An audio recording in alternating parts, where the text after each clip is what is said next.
Go to the hospital by yourself. I'm definitely not helping you anymore. I'm Patricia, currently 9 months pregnant. It's my first pregnancy, and while I'm nervous, I'm genuinely happy about growing our family. My husband David works a corporate job with weekends off. However, he never helps with household chores or shopping.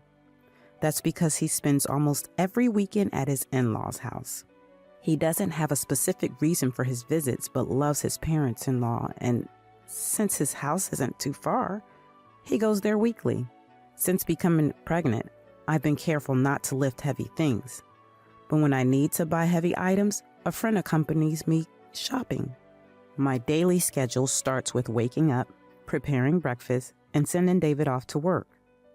Then I finish the household chores and go shopping. After returning home, I prepare dinner, and only then do I get some time to relax. Since going on leave, I picked up a new hobby, blogging. Every day, I post diary entries with pictures of meals I've prepared, the sky, and flowers blooming in the garden.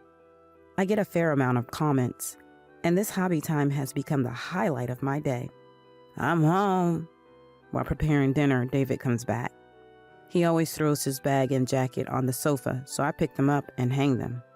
Welcome back. It's meatloaf tonight. That's so. I'll take a shower first. David says this indifferently and heads to the bathroom. After 3 years of marriage, he no longer offers words of appreciation. I wonder if this is normal for married couples, but I've given up. When David comes back to the dining room in his pajamas, I pour him a drink and offer it. Where's that beer? David says, seeing the water I offered. Oh, I forgot to buy it today. I'll get it tomorrow. What? Then go buy it now. David becomes visibly upset. Words for a pregnant woman, I retort, irritated. Why don't you go yourself? I don't want to move around too much with my big belly. He gets even more angry and shouts back. It's Patricia's fault for forgetting. It's your mistake, so Patricia should go. Besides, pregnancy isn't an illness. Even Mom said you should move around to build strength. Knowing David wouldn't calm down, I reluctantly head to the supermarket. At the supermarket, I run into Susan, who lives nearby. Oh, good evening. Oh, did you forget something too? I had to rush out because I ran out of mayonnaise, Susan says cheerfully, lifting my spirits. David told me to buy beer. He should have gone himself. Right. I said the same, but he wouldn't listen. It's tough for you, Patricia. Susan and I walked part of the way home together before parting ways. When I returned from the supermarket, David is lying on the sofa, laughing while watching TV, leaving his dinner plates as they were. You're slow, fatty. Hurry up with the beer. Irritated by David's complaining, I silently hand him the beer and start cleaning up. Calling a pregnant woman fat? I wanted to retort, but knowing it would only start another shouting match, I chose to ignore him. After dinner, I take a shower and head to the bedroom. The next day, David acts as if nothing happened. He has the convenient ability to forget everything by sleeping. However, I couldn't forget his harsh words and ignored him. Was with a bad mood from the morning. Don't you know how to appreciate someone who's about to go to work? I wanted to say this was all directed at David, but ended up just sighing and sending him off. Take care. I don't bother with dinner tonight. Bye. Without explaining why he didn't need dinner, David quickly left. Afterward, I finish my chores and go shopping, remembering I'm eating alone today, and decide to keep it simple. At night, surprised by David's unexpected return, I was about to eat the simple dinner I made. I'm home. Welcome back. But didn't you say you didn't need dinner tonight? Oh, the dinner meeting got canceled. I'm hungry. There's food, right? I thought I was alone today. so I only made enough for myself. Hearing this, David gets angry again. What? You couldn't think that I might come back? Really stupid? He says this and goes to the dining room, becoming even more upset after seeing my dinner. Patricia, I can't believe you can eat such food. Don't waste my salary. Today was just for me, so I made something simple. You shouldn't talk like that. Patricia, why don't you learn to cook from Mom? I've always thought Patricia's cooking was terrible. Every chance he gets, David compares me to his mother-in-law, Linda. Doesn't he know comparing someone can hurt their feelings? I won't eat this kind of meal. Go buy something. His words stun me again. What does he think I am? I've already showered today. It's not happening. Go yourself. Fine. Forgot the booze yesterday and forgot my meal today. You're the worst. I'm going back to my parents' home. With that, David leaves in his suit.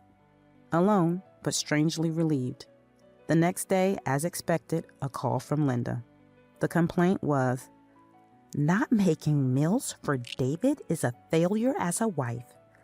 That's domestic violence, isn't it? My explanation fell on deaf ears. I apologized anyway and hung up. Hearing Linda's nagging voice first thing in the morning brought my spirits down, so I decided to take it easy today. However, David will be coming back today. Considering yesterday's incident, I went shopping for more ingredients than usual, bought beer, and was determined not to let him complain today. I shortened my blog writing time and meticulously prepared to increase the number of dishes.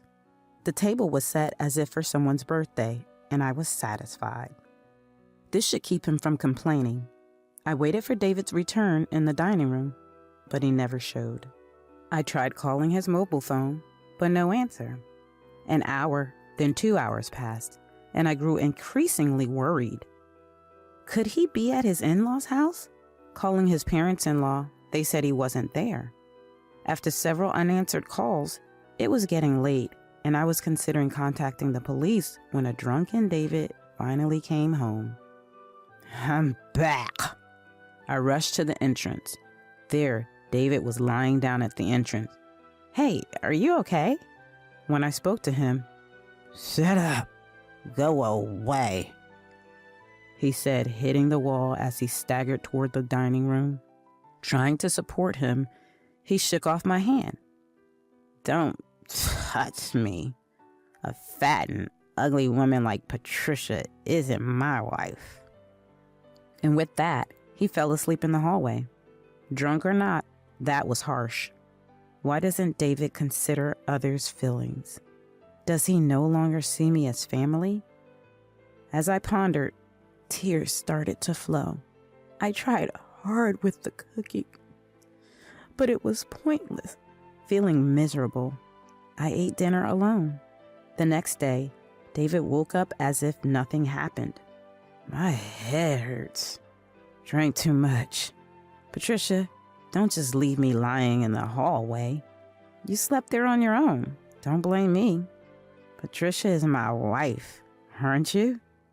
You should have carried me to the bedroom when I'm drunk. He acted as if it was all my fault. If you don't want dinner, at least let me know. Thanks to you, the food was wasted. And why didn't you answer your phone?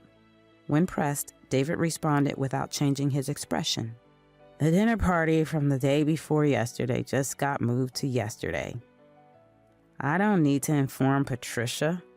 And the food, it's always the terrible meals anyway. Couldn't answer the phone during the meal. Read the room. He dismissed everything, refusing to acknowledge any fault. I felt my feelings for David cooling. Better not expect anything from David. That way, I won't be hurt or suffer anymore. I convinced myself of this. I have the day off tomorrow, so I'm going to my parents' home from today. Staying with Patricia is just unpleasant and boring. David continued to belittle me. By now, The word divorce began to cross my mind. My baby is almost due. I was looking forward to meeting them. Although I heard about the horrors of labor from friends, my excitement outweighed my anxiety. Neighbors greeted me with smiles, saying it was almost time, which made me happy. Let's go on a family trip, David suddenly suggested upon returning home. Huh? A family trip. Mom and Dad want to go. I was skeptical. Those parents-in-law suggesting a trip? What are they plotting? My relationship with the parents-in-law is rather poor. Like the complaint call the other day, they quickly blame me for anything related to David. Them inviting me on a trip?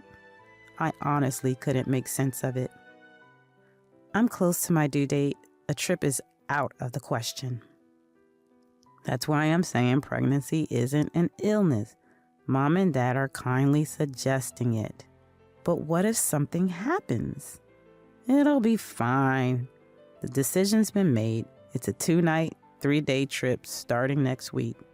Next week? That's my due date. It's impossible. Stop nagging. Get ready for next week, okay? David unilaterally declared and left the room. Confused about what to do, I consulted a friend the next day who also suggested it would be best to cancel. While trying to think of a reason to cancel, the day arrived. I'm feeling ill today, so I'll stay behind. It's not safe for the baby. I attempted to feign illness, but David was not convinced. You'll feel better just sleeping in the car. Hurry up and load the luggage. We're picking up Dad and Mom now. Seemed like I had no choice but to go. As I sat in the passenger seat, filled with anxiety, I felt something warm spreading on my legs. My water broke. Realizing this, I panicked and told David, "My water broke. We need to go to the hospital fast." At that, David finally stopped the car in shock. Seriously? Yes, really. Hurry to the hospital. The baby is coming. I grabbed a towel from the luggage and frantically wiped myself when the passenger door opened. Turning around, I saw David standing there with the door open. What? Hurry, we need to go to the hospital. No, get out. You're making a mess. I was stunned by David's unbelievable response. What? Hurry up and get out. It's dirty. He pulled my arm, forcing me out of the car. Dumbfounded by the incredulous event. We're supposed to be going on a trip now. Terrible timing. I'll go pick up Mom and Dad and leave Patricia here to go on the trip. Wait, take me to the hospital. Please, the baby. Go to the hospital by yourself. With those words, he drove off. As I watched the car disappear, I felt like crying out of frustration, but I had no time for that. I had to get to the hospital somehow and pulled out my mobile phone. Just as I was about, Patricia? To call an ambulance. I turned to find Susan had witnessed the scene. Susan quickly drove me to the hospital, staying by my side and comforting me. I was relieved to have met Susan, and before I knew it, I was crying. Eventually, I safely arrived at the hospital. Susan stayed with me even as I was taken into the hospital. During this time, I resolved, I'm definitely not helping anymore. In the hospital and during the labor pains, Susan held my hand the entire time. She also managed to contact my parents, who arrived at the hospital room after a while. Susan then left the room to talk to my parents.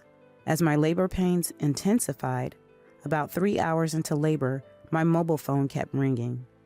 My parents checked, and it was David, receiving the phone from my parents with a grimace. I answered on speakerphone. Help!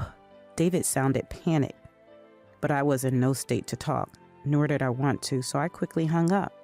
The phone rang repeatedly, but I ignored all the calls. My parents looked ready to throw the phone, so they turned it off for me. As the labor pains came closer together and intensified, I was moved to the delivery room. Hours later, I safely gave birth to a healthy baby. Outside the delivery room, my parents and Susan were waiting, and seeing their faces, I felt relieved and drifted off. When I woke up, I was back in my room with my parents beside me. My parents asked, "Are you okay?" Too exhausted to get up. My dad looked like he was about to cry, but my mom comforted him. It's like this after giving birth. Seeing them, I smiled. "Where's the baby?" The baby was undergoing post-birth exams and would be back soon, they told me. However, Susan was not there. My parents informed me that Susan had left. I owed so much to Susan for being there.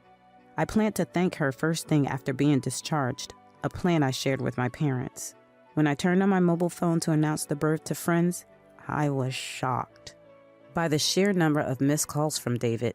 The volume of calls was frightening, but I had no interest in what he wanted, so I closed the screen. After telling my friend about the birth, she came to visit, offering congratulations. This friend, being my closest confidant, I decided to share the entire ordeal. Maybe it's time for a little payback, was outraged. Rest easy and don't worry about a thing. After a while, she returned home. My parents had heard about the situation. "What are you planning to do moving forward?" from Susan. When I shared my decision to divorce, they understood and agreed it was the best course of action. I would be returning to my parents' home after giving birth, and they promised to prepare a room for me before my discharge. David had come to the hospital wanting to see me since I wasn't answering his calls, but I had requested the hospital staff not to let him in, so he was turned away. The next day, Susan visited me with some fruit. "Susan!" I was so happy to see her that I called out her name loudly. "Oh, you seem to be feeling better already, but you still need to rest. Your body has been through a lot." Susan's usual gentle tone comforted me, and as I accepted the fruit, I thanked her again. "Susan, thank you so much. I don't know what I would have done without you." As I expressed my gratitude, Susan shook her head and smiled. "I'm just glad both you and the baby are safe. I only drove the car." "No, I can't thank you enough. Once I'm discharged and settled, I'd like to properly thank you." Susan smiled warmly. "I'll look forward to it then," and replied, "Oh, by the way, I told my husband about what happened. He was furious too." Hearing Susan's words, I could somewhat imagine what had happened to David. "Is that so? I'm sorry for causing you trouble, for everything. Don't worry about it. It's about time he learned who he's working for. We can't let this slide." It was the first time I heard Susan speak in anger. Turns out, Susan is the wife of the CEO of the company David works for. I didn't know this when we first moved in and went to greet them, but as we started running into each other at the supermarket and the department store, we naturally became friends. It was only after we started having coffee together that I had the chance to meet her husband and learned about his job. David didn't know this, because he didn't bother to come with me for the moving in greetings and doesn't do neighborly visits. Also, Susan had, "It's better he doesn't know, as I don't want his attitude to change just because of our status," told me. Every time I saw David taking advantage of me during my pregnancy. "Shall I talk to my husband?" Susan had offered to talk to her husband about it, but I had declined. Now, it seems Susan had reached her limit with this situation. So that's why I've been getting so many calls from David. "Susan, I'm sorry for worrying you. I don't even know what to say." Tears came to my eyes as Susan expressed her anger on my behalf. Seeing me tear up, Susan's face softened, and she smiled kindly. "After all, you're a precious friend of mine. I can't stay silent when someone important to me is treated like this." Hearing her words made us both tear up even more. David's calls continued afterward. I also received constant messages on WhatsApp, but I ignored them all. Having decided on divorce, I felt no attachment to David anymore and focused on how to be happy with my baby. As I was packing up for discharge, a friend visited me again. "Take a look at this." She handed me her mobile phone. Curious, I looked at the screen to see a video. "What's this? What happened?" That had gone viral on social media. My friend, a popular social media influencer with over 500,000 followers, had posted about David's behavior. A follower who happened to record a video of me being forced out of the car and David leaving me behind with harsh words had sent her the footage. She spread it with my face blurred out. The video quickly went viral, leading to David's identification, including his home and workplace, resulting in social backlash. Wow, it's really blown up. I was astonished. This level of retribution is deserved, and my friend crossed her arms. Indeed, it was all David's doing. Furthermore, when David's friends questioned him, "I had promised to go on a trip with my parents, so I had no choice," he responded, which redirected some of the backlash towards my parents-in-law. The story even spread through the neighborhood of my in-laws' house, becoming a topic on social media. Then, as we were talking, my phone rang. It was a call from Linda. Speak of the devil. As I said this, my friend leaned over to peek at my mobile phone. "You should answer and give them a piece of your mind." But I felt it was a waste of energy to even engage, so I decided to ignore it. Before I knew it, my phone's missed call log was filled with calls from David and Linda. The hospital nurses had seen the SNS post, and knowing the truth, they firmly took my side. No matter how many times David and the parents-in-law tried to visit or call the hospital, they never got through to me, thanks to the nurses' intervention. As my discharge day approached, I was worried about being ambushed upon leaving. My parents assured me it would be fine, but I feared for the baby's safety if they tried to force their way through. This concern proved to be unnecessary. On the day of my discharge, as my parents and I were about to leave the hospital with the baby, "Patricia!" I heard David shout and the parents-in-laws yelling. At that moment, I was surrounded by men in suits. Confused, one of them opened a car door for me. "Please, get in safely. We've been hired as bodyguards by Mrs. Susan, the CEO's wife," and said, "My parents seem to be in on it." "See? Told you it'd be all right." Smiling. David and the parents-in-law were intimidated by the bodyguards and didn't try to force their way over. Susan to go to such lengths for me. I felt a deep sense of gratitude towards Susan. My parents, "We should visit to express our thanks properly," also said. Life back at my parents' home went smoothly, but the attempts to contact me from David and the parents-in-law continued. Even after sending a signed divorce petition, they showed no willingness to comply. Once, the parents-in-law called my parents, and my dad handled it, but found them unreasonable. Once Patricia married David, how we treat her is our business. Outraged by these words, my dad scolded them, and they quickly hung up, intimidated. When I consulted with my parents about settling this, we decided to hire a lawyer to handle the divorce on my behalf. A lawyer friend of my dad agreed to help after hearing our situation and was informed of the SNS video and everything that had happened. The lawyer contacted David, who was initially shocked and flustered, but then became defiant. "This is a family matter. We can solve it through discussion. No need for a lawyer."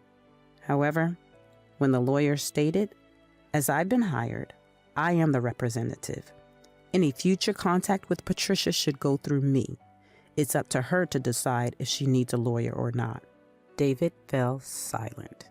Though David was reluctant to accept the divorce, the prospect of a trial and the potential delay in divorce proceedings led him to begrudgingly agree with faced with the possibility of court action.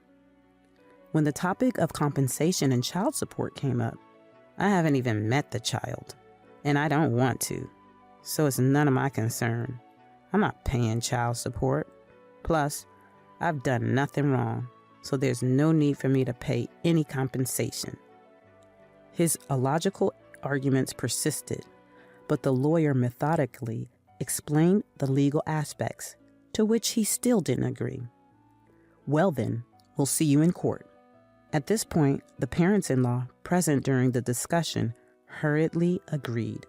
Hearing the lawyer's report, I felt ashamed to have been married to such a man. Staying in touch with Susan, I shared the updates with her. Maybe you should take his severance pay, or better yet, seize his assets. She joked, making me realize Susan was not someone to cross. Later, the lawyer, he wants to apologize in person one last time. What would you like to do? Asked. I wanted to draw a line under the matter, so I agreed to speak over the phone with the lawyer present. On the day, with my parents and the lawyer by my side, I made the call. Finally decided to call, huh? If you apologize now, I'll forgive you. Come back. I'll remarry you. The house is a mess without you, and I might get fired from my job. The neighbors look at me coldly. It's all your fault. Take responsibility. You idiot can't do anything right. His barrage of accusations made me not want to speak at all, and I remained silent until, hey, are you listening? Have you become deaf as well as dumb? Truly worthless. It was then I spoke for the first time. We're recording everything, so this will be saved as evidence. Goodbye. David panicked suddenly. What? That's low. It was just a joke, sorry. I'm in trouble without you. Let's reconcile. We were happy, weren't we? We can make it work. After hearing that, I hung up. I sent the recording to the lawyer. Please use this too. The lawyer sighed, hopelessly irredeemable, and said, like the lawyer, my parents were beyond anger and settled into disbelief. I sighed too, but this added to the evidence for the divorce. Eventually, the divorce went through. The settlement and child support were decided as we wanted, and that issue was resolved. David was indeed fired after the president, who heard about the situation from Susan, got angry. The president, known for being a family man, declared that anyone who couldn't value family didn't belong in his company and dismissed him without question. Jobless, David couldn't make the house payments and had to return to his parents' house. Trying to find re-employment became difficult due to the notoriety from the video, and he was only able to earn through part-time jobs. I heard that the in-laws' house also began receiving cold looks from the neighbors, some of whom were Susan's friends, making their situation awkward. The social repercussions continued, perhaps more challenging to live with than if he had been legally punished. Once things settled down, I visited Susan's house with my child and parents to express our thanks. Susan and her husband were delighted to see the baby and showed great affection. Since then, my mom became friends with Susan, and my dad found common ground with her husband, making us all close. Surprisingly, Susan and her husband's son was close to my age, leading to an unexpected meeting. Years later, no one could have imagined that we would actually become family.